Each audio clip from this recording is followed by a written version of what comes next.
Assalamualaikum warahmatullahi wabarakatuh. Anak-anak, hari ini kita akan melanjutkan pembelajaran tema kita, tema 4C, subtema 1. Hari ini pembelajaran 5 dan 6. Silakan kalian perhatikan video berikut ini ya. Sebelumnya, kalian telah belajar tentang padi. Tahukah kamu bahwa jenis tanaman yang berbeda mempunyai tempat yang berbeda pula untuk tumbuh?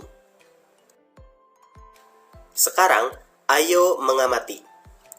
Mari kita perhatikan penjelasan berikut ini. Padi umumnya tumbuh di daerah yang berhawa panas, banyak mengandung uap air, dan curah hujan yang cukup. Sinar matahari dan suhu sangat mempengaruhi tanaman padi. Suhu yang baik untuk pertumbuhan tanaman padi adalah 23 derajat Celcius. Tinggi tempat yang cocok untuk tanaman padi berkisar antara 0 hingga 1.500 meter di atas permukaan laut. Tanah yang baik untuk pertumbuhan tanaman padi adalah tanah berlumpur yang subur dengan ketebalan 18 hingga 22 cm. Diperlukan pengairan yang cukup agar padi dapat tumbuh dengan baik. Teh umumnya tumbuh di daerah pegunungan.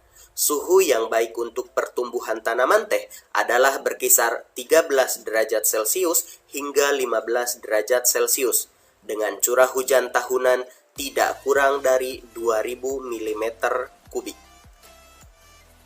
Sinar matahari dan suhu udara sangat mempengaruhi pertumbuhan tanaman teh. Bila suhu mencapai 30 derajat Celcius, maka akan memperlambat pertumbuhan teh. Tanah yang cocok untuk tanaman teh adalah tanah yang subur dan banyak mengandung bahan organik, dan biasanya terletak di lereng-lereng gunung atau perbukitan.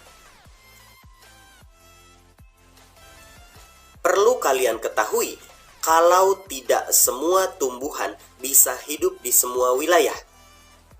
Setiap tumbuhan mempunyai wilayah persebarannya masing-masing. Kondisi dan karakteristik wilayah sangat berpengaruh terhadap jenis tumbuhan yang ada di wilayah tersebut. Kondisi dan karakteristik wilayah tersebut meliputi iklim, jenis tanah, dan bentuk lahan.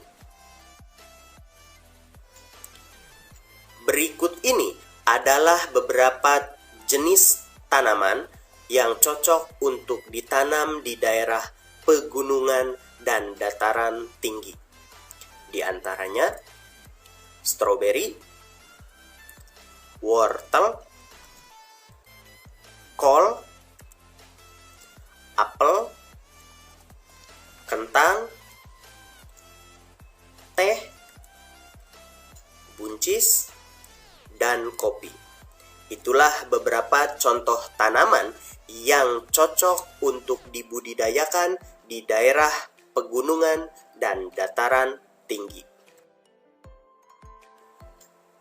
Selanjutnya adalah beberapa tanaman yang cocok dibudidayakan di daerah dataran rendah.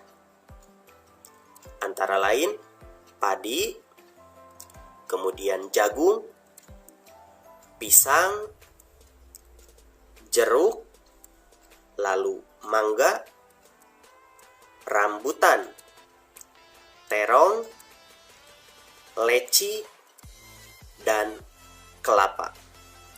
Ini adalah contoh beberapa tanaman yang cocok untuk dibudidayakan di daerah dataran rendah.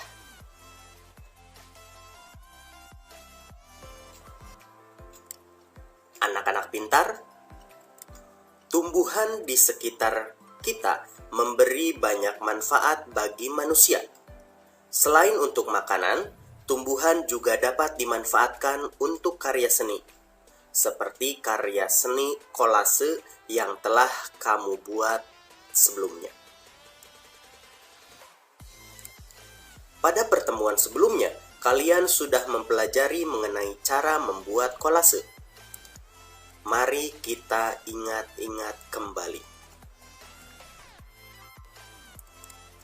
Kolase dibuat dengan menggunakan teknik tempel. Teknik tempel ini dilakukan dengan merekatkan bahan pada media.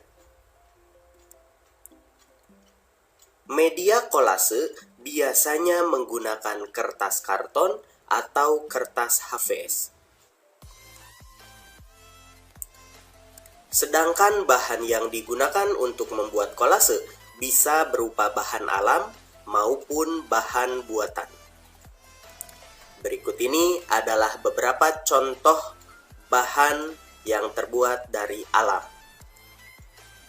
Di antaranya daun kering, ranting pohon, kulit jeruk, biji jagung, biji kacang hijau, batuan, kerang, dan lain sebagainya. Selanjutnya adalah contoh bahan yang termasuk ke dalam bahan buatan. Di antaranya manik-manik, kertas warna, plastik, tutup botol, majalah bekas, bungkus permen, dan logam. Yang membedakan antara bahan alam dengan bahan buatan adalah jika bahan alam adalah bahan-bahan yang sudah tersedia di alam. Sedangkan bahan buatan adalah bahan-bahan yang dihasilkan dari hasil pengolahan di pabrik. Seri selanjutnya yaitu tentang wawancara. Apakah kalian masih ingat apa itu wawancara? Wawancara adalah percakapan antara dua orang atau lebih yang bertujuan untuk mencari informasi. Dalam wawancara, ada yang dinamakan pewawancara dan narasumber. Narasumber merupakan orang yang ahli pada bidang tertentu yang dimintai informasi. Agar hasil wawancara maksimal, maka pewawancara perlu memperhatikan hal-hal penting, baik sebelum melakukan wawancara, ketika melakukan wawancara, maupun setelah melakukan wawancara.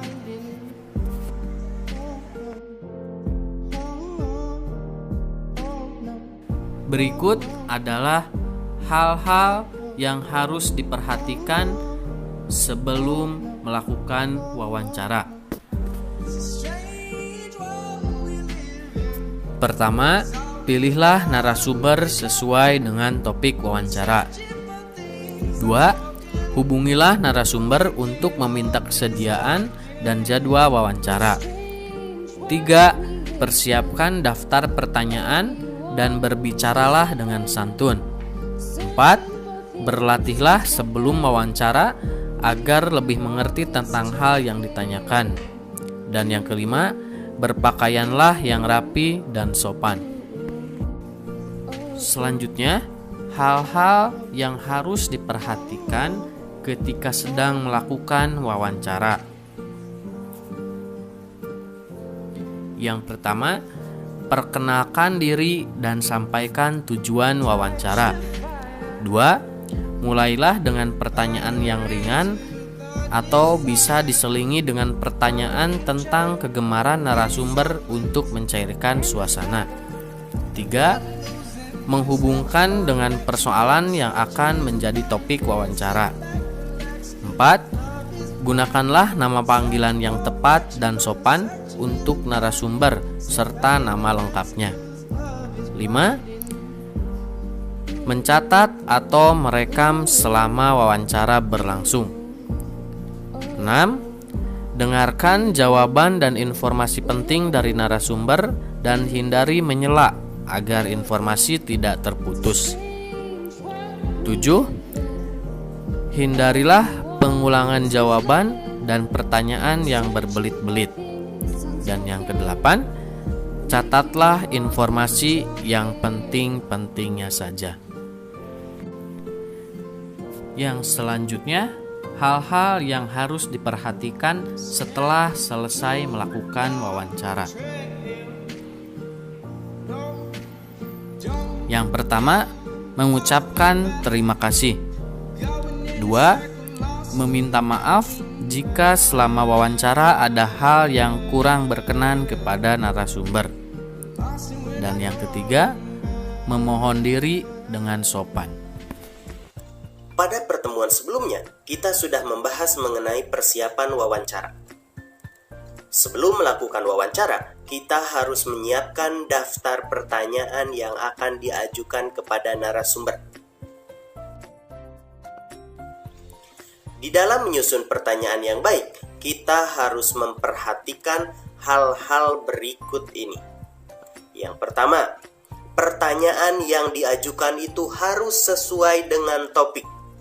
Jadi kalau kita memilih topiknya tentang reboisasi, maka pertanyaan yang diajukan harus mengenai reboisasi. Yang kedua, jawabannya bukan iya dan tidak. Artinya, pertanyaan yang kita sampaikan harus bersifat menyelidiki, ingin tahu gitu. Jadi jangan hanya jawabannya itu cukup iya dan tidak saja. Yang ketiga, menggali lebih banyak informasi. Yang keempat, diawali dengan apa, siapa, di mana, kapan, mengapa, dan bagaimana. Artinya, setiap pertanyaan harus diawali dengan kata tanya. Apa?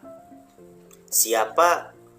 Apa menanyakan benda, siapa menanyakan orang, di mana menanyakan tempat, kapan menanyakan waktu, mengapa menanyakan alasan, dan bagaimana menanyakan cara. Selanjutnya, pertanyaan fokus atau tepat sasaran. Jadi, pertanyaannya itu jangan berbelit-belit, harus langsung tepat sasaran. Selanjutnya, bahasa yang benar. Artinya, pertanyaan yang kita ajukan harus menggunakan bahasa yang baku. Jangan menggunakan bahasa sehari-hari.